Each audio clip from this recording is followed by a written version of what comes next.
नमस्कार मित्रांनो, तू ही रे माझा मितवा या मालिकेच्या येणाऱ्या पुढील काही भागामध्ये आपल्याला जबरदस्त 60 ट्विस्ट पाहायला मिळणार आहे। ईश्वरीवर असलेल्या प्रेमाची जाणीव होताच अर्णव वाऱ्याच्या वेगानेच धावत येत ईश्वरीचा जो राकेशसोबत होणारा साखरपुडा असतो तो त्याने थांबवण्याचा प्रयत्न केलेला असतो। त्यासोबत सगळ्यात महत्त्वाची गोष्ट आणि एवढ्या दिवस झालं आपल्या सगळ्यांना ज्या गोष्टीची आतुरता होती ती गोष्ट इथे आज घडणार आहे। ती म्हणजेच की ईश्वरीचा होणारा नवरा राकेश आहे हे समजताच अर्णवने राकेशची अगदीच कुत्र्यासारखीच धुलाई केलेली असते। त्यासोबतच राकेश हा दुसरा तिसरा कोणी नाही तर राजेशच आहे। ह्या सगळ्या गोष्टी इथे समोर येणार असतात, पण प्रेक्षकांनो सगळ्यात महत्त्वाचं म्हणजेच की राकेश आणि राजेश हा एकच आहे। तो दोन बायकांचा नवरा आहे। एकीला तर त्याने मारून टाकलेला आहे, त्यासोबतच जिवंत आहे ती अंजली।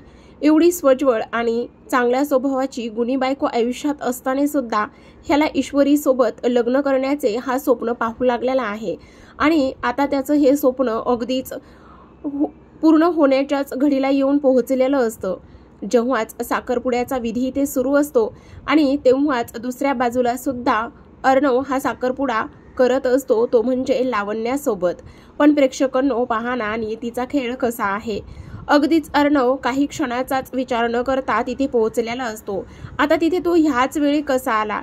सगळ्यात महत्त्वाचं म्हणजेच की स्वतःचा साखरपुडा सोडून हा इथे कसा आला? जेव्हाच रिंग घालते वेळीच इथे राकेश जो आहे त्याच्या हातातली रिंग कशी पडली? ह्या सगळ्या गोष्टी इथे आपल्याला या व्हिडिओमधून जाणून घ्यायच्या आहेत। पण प्रेक्षकांनो सगळ्यात महत्त्वाचं म्हणजे आता जो राकेश आहे तो दुसरा तिसरा कोणीच नाही तर तो राजेश आहे हेच, आणि तो माझ्या दिदीचा, माझ्या ताईचा, अंजलीचा नवरा आहे। आणि तरी सुद्धा तो एवढ्या फसवाफसवीचा खेळ इथे खेळत आहे। ह्या सगळ्या गोष्टी आता याच्या समोर येताना आपल्याला पाहायला दिसणार आहेत। पण प्रेक्षकांनो जेव्हाच आता राकेशला समजतं की अर्णव तिथे येणार आहे किंवा तो आलेला आहे, स्वतःचा साखरपुडा होत असतानाच हा इथे कसा आला हाच प्रश्न त्याला सुद्धा आता इथे पडणार असतो।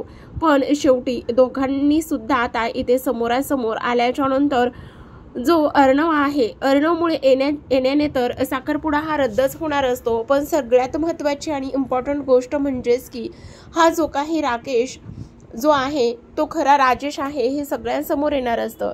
ह्याचं लग्न झालेलं आहे आणि हा विवाहित आहे। याची अंजली म्हणजेच माझी बहीण ही बायको आहे आणि तरी सुद्धा हा एवढा घाणेरडा प्रकार कसाच करू शकतो हा सगळा काही खुलासा आपल्याला या व्हिडिओमधून जाणून घ्यायचा आहे। तर प्रेक्षकांनो सुरुवातीपासून आपण जाणून घेऊयात। जेव्हाच इथे वल्लरी मामीने दोघांच्या पत्रिका ठरवलेल्या असतात आणि इशूची पत्रिका अर्णव सोबत जुळत नाही हे सत्य सांगितलेलं असतं, तेव्हाच आजींना ईश्वरीचा राग यायला सुरुवात झालेली असते। अर्णवला ईश्वरीपासून दूर ठेवायचं हाच एक त्यांच्या मनामध्ये हेतू असतो आणि त्याच दृष्टिकोनातून त्या प्रयत्न करत असतात। अगदीच एवढंच नाही तर अगदीच ते बाहेर गेलेले होते आणि रात्रभर बाहेर पावसात आणि एक रात्र बाहेर होते, त्यामुळे लोक काय म्हणतील तुझं आणि तिचं काय आहे, त्यासोबत तुझं मी लावण्यासोबत लग्न ठरवलंय असं म्हणूनच आजींनी त्याच्याकडून शपथ घेतलेली असते आणि म्हणूनच आता अर्णवची प्रचंड चिडचिड होत असते। अर्णवची होणारी चिडचिड पाहून आकाश त्याला समजवायला येत असतो। तो म्हणत असतो तू आजीचं बोलणं एवढं मनावर घेतलेलं आहेस का? तू आजीचं एवढं ऐकणार आहेस का? हे बघ, ईश्वरीशी बोल, तिच्याशी कॉन्टॅक्ट कर आणि प्लीज अशी चिडचिड तू करू नकोस। तेव्हाच अर्णव म्हणत असतो हे बघ तू माझ्यापेक्षा लहान आहेस। तेव्हा तो म्हणतो हो मला माहिती आहे मी तुझ्यापेक्षा लहान आहे, पण तुला समजावून सांगणं हे माझं कर्तव्य आहे। मला ते तुझ्या नजरेत दिसतंय तू ईश्वरीवर किती अतोनात प्रयत्न करत आहेस। पण इथे अर्णव मात्र काहीच ऐकत नसतो। इकडे आता दुसऱ्या बाजूला जी आपली नम्रता आहे तिने सुद्धा इशूला समजावून सांगितलेलं असतं। ती म्हणत असते एकतर हे बघ एवढ्या पटकन हे सगळं काही होत आहे, तू राकेश जी बरोबर लग्नासाठी होकार दिलायस, पण लगेचच लग्न लगेचच साखरपुडा असं कुठे होत असतं का? त्यांचे आतापर्यंत आपण त्यांची कुठलीच फॅमिली पाहिलेली नाहीये आणि तरी सुद्धा मला असं वाटतंय की तू ह्या सगळ्या गोष्टींचा एकदा विचार करावा। तेव्हाच इशू म्हणत असते हे बघ दीदी मला माहिती आहे नमुताई, पण आई-बाबांनी त्या गोष्टी ठरवल्यात, त्यामुळे मला त्यांच्या मनाचा विचार करायचा आहे आणि प्लीज तू मला आता काही बोलू नकोस. पण तुझ्या मनामध्ये अर्णव सरांबद्दल एवढं प्रेम आहे हे माहिती असून सुद्धा तू असं का वागतेस, असा नमूचा प्रश्न असतो. पण त्यावर इशू म्हणत असते, अगं तू प्रेम काय म्हणतेस? प्रेम नाहीच आहे ग. प्रेम कसं असेल ग? सगळ्यात महत्त्वाचं म्हणजेच की आम्ही फक्त आणि फक्त एक साधे मित्र आहोत आणि मैत्रीच्या पलीकडे आमच्या आयुष्यामध्ये असं काहीच नाहीये. पण आता इशू इथे तिच्या बोलण्यावरती थोडासा विचार करत असते. ती म्हणत असते, नाही खरंच नमुताई बोलली ते अगदीच खरं आहे का? असं कसं मी विचार करू लागलेले आहे. आणि त्याचबरोबर सगळ्यात महत्त्वाची गोष्ट म्हणजेच की हे माझ्यासोबत सगळं काही काय होत आहे? मी खरंच अर्णव सरांच्या प्रेमात पडले का? असाच विचार ती करत असते. इकडे दुसऱ्या बाजूला आता आजींनी सांगितलेलं असतं की 2 दिवसावरच आता तुमचा साखरपुडा आलेला आहे. 2 दिवसांनी तुमचं दोघांचा म्हणजेच लावण्याचा आणि अर्णव तुझा साखरपुडा आहे. तेव्हाच आता इथे अर्णव जो आहे तो काहीच बोलत नसतो. त्याला आजींचा मान राखायचा असतो आणि त्यामुळे तो काहीच बोलत नसतो. शेवटी त्याच्याकडे कुठलाच पर्याय सुद्धा शिल्लक राहिलेला नसतो. तो आजी म्हणेल तशीच इथे तो पाहत असतो, बोलत असतो. आणि त्यासोबतच इथे सगळ्यात महत्त्वाची गोष्ट म्हणजेच की आता जी काही नम्रता आहे तिने तर इकडे इशूला समजवण्याचं व्यवस्थित काम केलेलंच असतं. पण त्याहूनही सगळ्यात महत्त्वाची गोष्ट म्हणजेच की आता हा साखरपुडा ठरलाय, मग इथे अर्णवचा ब्रेन वॉश करणं खूप जास्त गरजेचं असतं. आणि ज्या दिवशीच आता साखरपुड्याची सगळी तयारी होत असते, ही सगळी काही जिम्मेदारी जी आहे ती वल्लरीने इथे घेतलेली असते. वल्लरी प्रत्येक गोष्टी जातीनं तपासत असते आणि त्यासोबतच सगळ्यात महत्त्वाचं म्हणजेच की ती सगळे येणाऱ्या जाणाऱ्या, खरं तर हा साखरपुडा जो आहे घरातल्या लोकातच ठरवलेला असतो आणि घरातल्या घरातच हा साखरपुडा केल्यामुळे अगदीच येणारे जाणारे पाहुणे सुद्धा अगदीच मोजके असतात. आणि त्यामुळे इथे कोणाला काय हवं काय नको हे सगळं काही इथे वल्लरी पाहत असते. आता वल्लरी हे सगळं काही पाहत असताना मात्र आजी अगदीच खुश असतात, कारण आज जो अर्णव आहे त्याचा फायनली इथे साखरपुडा होत असतो. पण इथे अंजली आणि त्याचबरोबर आकाश एका गोष्टीचा विचार करतात, कधी नवं ते एवढं सगळं काही आई का करत आहे? त्याचबरोबर आईच्या मनामध्ये नेमकं काय आहे असाच तो विचार करतो. आतापर्यंत आईने तर कधी असंच कोणासाठी एवढं सगळं केलं नाही, पण आज ती दादाचा साखरपुडा एवढी का मन लावून करत आहे आणि त्याचबरोबर हे सगळं काय चाललेलं आहे असाच तो आता इथे विचार करत असतो. आणि ह्या सगळ्या गोष्टींचा विचार केल्याच्या नंतर आता अंजली इथे अर्णवकडे बोलायला जाते. पण सगळ्यात महत्त्वाची गोष्ट म्हणजेच की जो आकाश आहे, आकाश हा म्हणत असतो नम्रताला, हे बघ नम्रता, मला असं वाटतंय की ह्या दोघांना एकत्र आणणं खूप जास्त गरजेचं आहे. आणि तेव्हा आज नम्रता म्हणत असते, हो मला सुद्धा अगदीच तसंच वाटत आहे, कारण काही जरी झालं तरी सुद्धा हे जेवढे भांडतात तेवढेच हे एकमेकांसाठी मेड फॉर इच अदर आहेत, असंच ती म्हणत असते. आणि तेव्हाच आता ते ठरवतात, नाही काही जरी झालं तरी सुद्धा आपण ह्या दोघांना एकत्र आणलंच पाहिजे, असाच ते इथे विचार करतात.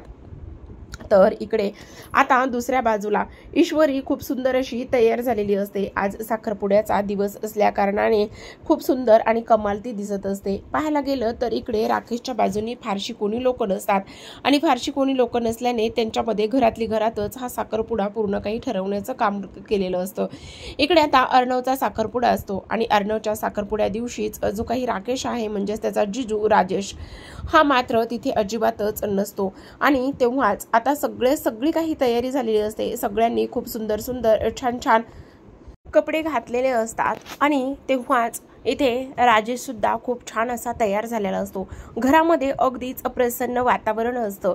आजीला तर आता जमिनीवर त्यांचे पाय राहतच नसतात. त्या प्रचंड खुश असतात, कारण लाडक्या नातवाचा इथे आता साखरपुडा असतो आणि नातव्या नातवाचा साखरपुडा असल्या कारणाने इकडे जी काही सुप्रिया आहे तिने अर्णवला फोन केलेला असतो आणि अर्णवला असं सांगितलेलं असतं की अर्णव इशूचा साखरपुडा आहे तर तू ये म्हणून.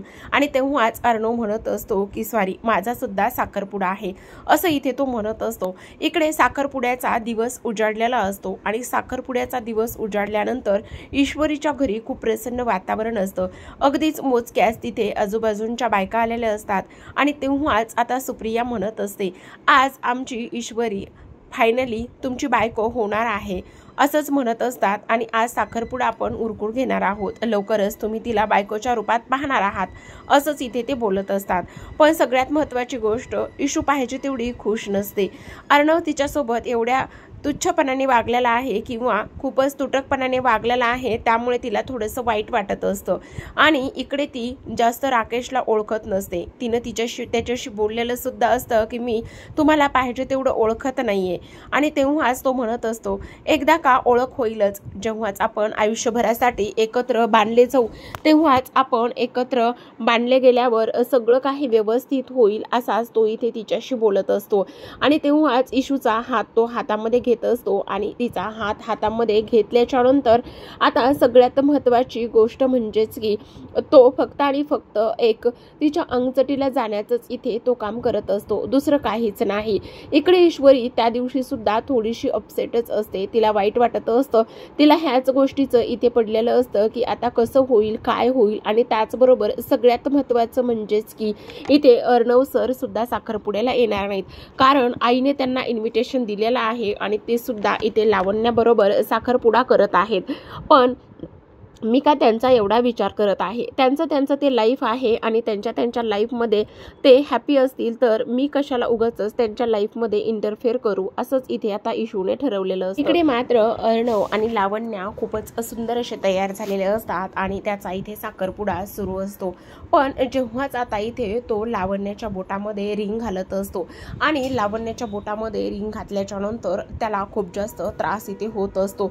तो लगेचच आहे त्या जागेवरून ताटकन उठतो आणि आहे त्या जागेवरून ताटकन उठल्याच्या नंतर तो म्हणत असतो, नाही सॉरी आजी, काही जरी झालं तरी सुद्धा मी हा साखरपुडा इथे करू शकत नाही। माझं मिस इंदोरवर म्हणजेच ईश्वरीवर मनापासून प्रेम आहे आणि मला तिच्यासोबतच लग्न करायचं आहे। ती माझी मैत्रीण आहे, पण मी हिला मैत्रीण काय कोणीच मानत नाहीये आणि मला ही माझ्या आयुष्यामध्ये सुद्धा नको आहे, त्यामुळे मला माफ करा, पण मी हिच्यासोबत लग्न करू शकत नाही। त्याचबरोबर सगळ्यात महत्त्वाची गोष्ट म्हणजेच की आजी, आईनंतर तूच आहेस आणि माझ्या आयुष्यामध्ये आता ही जर मुलगी आली तर माझं आयुष्य आनंदी नाही, तर ते खूप जास्त पूर्ण डिस्टर्ब होईल, स्पॉइल होईल, त्यामुळे मला ह्या मुलीबद्दल काहीच वाटत नाही। हे बघ, ही मुलगी चांगली, दिसायला सुंदर आहे, तिचा स्वभावही असेल चांगला, पण माझ्यासाठी ती बनली नाहीये, असंच आता इथे तो बोलत असतो। आणि तेव्हाच आता फायनली अंजली आणि आकाशला खूप छान वाटत असतं, कारण त्यांनी त्याचा ब्रेन वॉश केलेला असतो। तेव्हाच अंजली म्हणत असते, चिंटू, मी म्हटलंच होतं, मला वाटलंच होतं तू हा साखरपुडा नक्कीच करणार नाहीस। पण आजी मात्र शांत बसत नाहीत। आजी म्हणत असतात, काय चाललंय हे सगळं काही? अंजली, तुला सुद्धा मी म्हटलं होतं, आता त्याने जसं स्वीकारलंय तसं तू सुद्धा स्वीकार। आणि तू आणि त्याचबरोबर इथे हा म्हणजेच की याचा मामा आणि त्यासोबतच आकाश, तुम्ही तिघांनी मिळूनच याच्या कानामध्ये सगळ्या गोष्टी भरलेल्या असतील। वल्लरी मात्र आता खूप जास्त आकातांडव करत असते। आजी म्हणत असतात, हे बघ अंजली, मी तुला सकाळी समजून सांगितलं होतं, पण तू ऐकलं नाहीयेस। आणि हे काय चिंटू, हा खेळ, लग्न म्हणजे काही लहान मुलींचा पोरखेळ वाटला का तुला? हे बघ, असं काहीच होऊ देणार नाही आणि मी तर मुळीच ह्या गोष्टी होऊ देणार नाही। तू आत्ताच्या आत्ता साखरपुडा करायचा आहेस आणि मी असं जर करत राहिलास तर मी लवकरच तुझं लग्न सुद्धा आटपून देईन। पण आता मात्र अर्णव खूप जास्त भावनिक होतो, तो अगदीच आजीच्या पायापाशी येऊन बसतो आणि तो म्हणत असतो, आजी, मला एक गोष्ट सांग, ज्या नात्यामध्ये प्रेमच नाहीये ते नातं कसं मी निभावू? तुला सांगू, जेव्हा मी पहिल्या वेळेस ईश्वरीला पाहिलं तेव्हाच मी तिच्या प्रेमात पडलोय।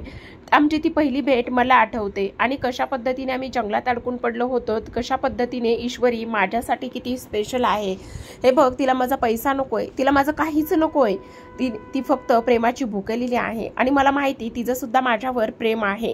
आणि आजी, तू मला अशा मुलीसोबत बांधणार आहेस ज्या मुलीसोबत माझं आयुष्य तू पाहतेस, इमॅजिन करतेस, ते कधीच शक्य होणार नाही। फक्त आम्ही नवरा बायको म्हणून ओळखलं जाऊ, पण जर माझा आनंद, माझं सुख तुला पाहायचं नाहीये का? आणि तेव्हाच आजी म्हणतात, मला माहिती तुझं सुख कशात आहे, तुझं सुख ह्याच मुलीत आहे। त्यावर आता अर्णव म्हणत असतो, नाही आजी, माझं सुख ह्या मुलीत नाहीये, प्लीज मला नाही करायचं आहे हिच्यासोबत साखरपुडा। ह्या सगळ्या गोष्टी तो आता इथे बोलत असतो। आता इकडे लावण्या खूपच जास्त चरफडत असते, तिला प्रचंड राग आलेला असतो। ती म्हणत असते, ती थर्ड क्लास मुलगी, त्या थर्ड क्लास मुलीसाठी तू इथे माझ्यासोबतची एंगेजमेंट, माझ्यासोबत होणारा साखरपुडा डावलणार आहेस का? आणि तुझी हिंमत कशी झाली मला चीट करायची? तुझी हिंमत कशी झाली मला धोका द्यायची? तेव्हाच अगदीच ती खूप राग सुद्धा करत असते. आजीने हे तिचं रूप पाहिल्याच्या नंतर ती म्हणत असते, मी एवढं सगळं केलंय तुझ्यासाठी नाटक चांगलं बनण्याचं नाटक केलंय, तुझ्यासाठी साडी नेसायचं नाटक केलंय, तुझ्यासाठी दारामध्ये रांगोळी येत नसताना सुद्धा रांगोळी काढण्याचं काम केलंय आणि कोणासाठी केलंय, मी हे सगळं तुझ्यासाठीच केलंय ना, आणि तू ह्या पद्धतीने असं माझ्याशी बोलत आहेस.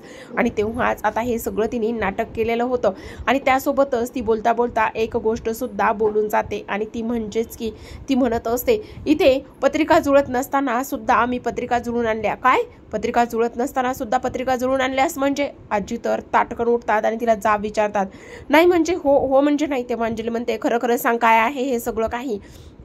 तेव्हाच ती म्हणते, तुम्ही ईश्वरीचं आणि अर्णवचं लग्न लावून देणार होतात. ही मला गोष्ट जेव्हा समजली तेव्हाच मी आणि अर्णवच्या पत्रिका जुळवण्याचा प्लॅन केला आणि ईश्वरीची जुळवण्याचं नाही असं गुरुजींना अगोदरच सांगितलं आणि म्हणूनच गुरुजींनी सुद्धा माझ्या आणि अर्णवच्या पत्रिका इथे जुळून आणल्या असं स्वतःच्या तोंडानेच आता लावण्या कबूल करते. आणि स्वतःच्या तोंडूनच लावण्याने ह्या गोष्टी कबूल केल्याच्या नंतर आता मात्र आजीनी किती मोठी चूक केलेली आहे ही त्यांच्या लक्षात येते आणि त्यासोबतच त्या म्हणत असतात, चिंटू मला माफ कर रे, मी काय करायला लागले होते हे सगळं काही, मी असं करायला नको होतं, मी तुझ्या मनाचा विचार केला नाही, तू इथे ह्या नात्यामध्ये खुश नव्हतास तरी सुद्धा मी हे सगळं काही करत होते.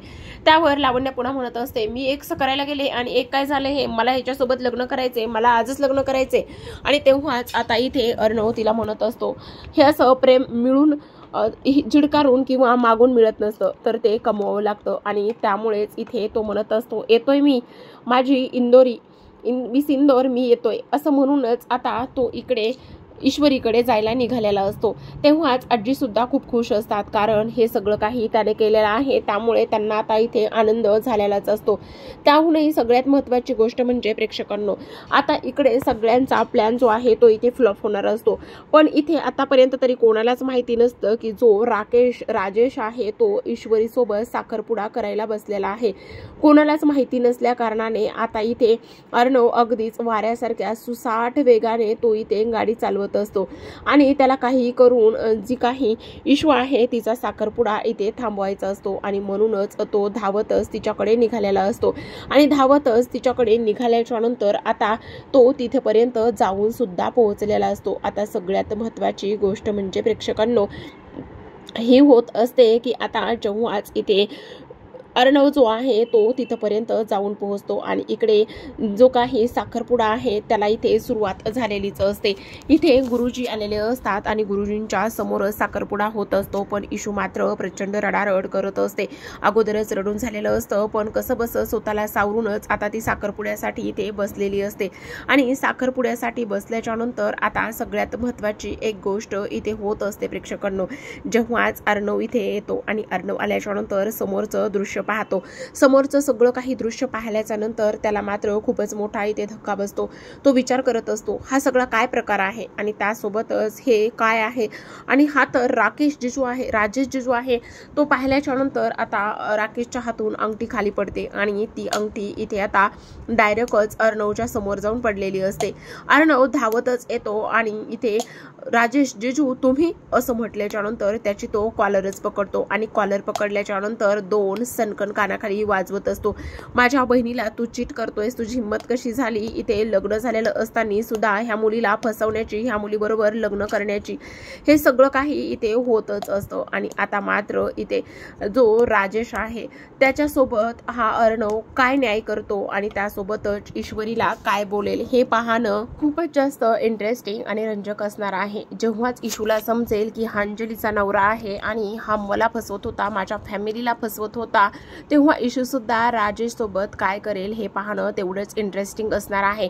तर प्रेक्षकांनो तुम्ही आपल्या चॅनलशी नक्कीच कनेक्ट राहा. पुन्हा अशाच नवनवीन अपडेट्स आणि अपकमिंग ट्विस्टसाठी भेटूयात पुढील एका नवीन ट्विस्ट सोबत. तोपर्यंत धन्यवाद.